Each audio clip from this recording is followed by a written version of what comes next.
இந்த தமிழ் வருடத்தில் மீனராசி நேயர்களுக்கு எப்படி மேம் இருக்குது?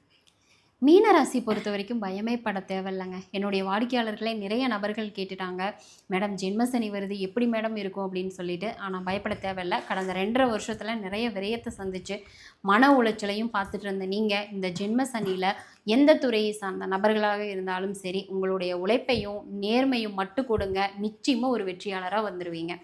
அடுத்து பார்த்துக்கிட்டோம் அப்படின்னா, மறைமுகமாக கொண்டுட்டு போன சில விஷயங்கள், அது பாசிட்டிவாகவும் இருக்கலாம், நெகட்டிவாகவும் இருக்கலாம்.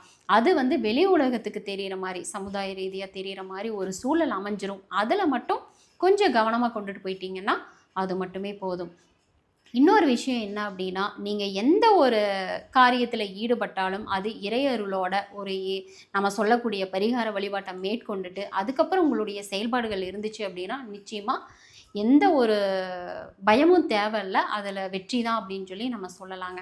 அடுத்தது, இந்த வருடத்தில் நல்ல ஒரு வழிகாட்டி யார், உங்கள் மேலே நீங்கள் வளரணும் அப்படின்னு நினைக்கிற நபர்கள் யாரோ அவங்கள வழிகாட்டியாக வச்சு, நான் இந்த மாதிரி யோசிச்சிருக்கேன், என்ன பண்ணலாம், இது சரியா தவறா அப்படின்னு சொல்லிட்டு ஒரு அட்வைஸ் கேட்டு அதன் மூலிமா நீங்கள் கொண்டுட்டு போனீங்க அப்படின்னா நிச்சயமாக அந்த செயல்பாடுகள் அனைத்தும் வெற்றியாக முடியுங்க.